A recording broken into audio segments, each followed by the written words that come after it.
रुसूबाई रुसू आणि कोपऱ्यात बसू. जाऊ तर जाऊ कुठे, कोणाकडे जाऊ, कोणाला सांगू माझं मागणं, कोणी ऐकत नाहीये.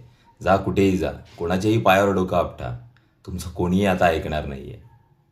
10-15 वर्षापूर्वी मागे ज्यावेळेला शिवसेनेसोबत हेच होत होतं, सेम काही फरक नाहीये, अशाच गोष्टी घडत होत्या. तर उद्धव साहेबांनी वेगळं होण्याचा निर्णय घेतला, ठाम उभे राहिले. स्वतः काही झालं तरी स्वतःच्या पायावर उभं राहणं हेच त्यांना तेव्हा पटलेलं होतं.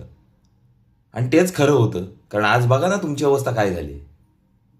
जेव्हा तुम्ही शिवसेनेतनं बाहेर पडलात तेव्हा स्वतःचा पक्ष स्थापन करायची हिंमत झाली का तुमची?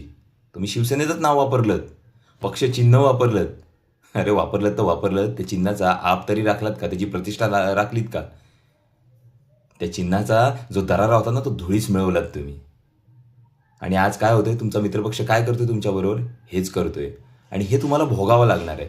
हे संपणार नाहीये, आता तर सुरुवात झाली आहे. आणि हे सगळं जोवर संपत नाही ना, तोवर निष्ठावंत आणि कडवट शिवसैनिक आहे ना, ह्याची वाट बघत राहील. आज नांदी आहे, सुरुवात झाली आहे. आणि खरंच आज एक निष्ठावंत आणि कडवट शिवसैनिकाला खूप खूप म्हणजे अभिमान वाटत असेल की ते कुठेच गेले नाहीत, ते ठाम राहिले. आणि ठाम राहणंच एक्सपेक्टेड होतं. प्रत्येक शिवसैनिकाचं हेच कर्तव्य आहे. शिवसेना भलेही चुकली असेल, काहीतरी त्यांचे निर्णय चुकले असतील किंवा बरोबर सुद्धा होते असतील किंवा प्रपोगंडा आणून काहीतरी करून ते निर्णय कसे चुकीचे आहेत, शिवसेना कसं चुकीचं वागते हे लोकांना दाखवलं असेल, मीडियाचा वापर केला असेल, सोशल मीडियावरून बंबार्डिंग केलं असेल आणि लोकांच्या मनात रुजवलं असेल की शिवसेना चुकीचं वागते. काय चुकीचं वागत होती आणि आता तुम्ही काय करताय?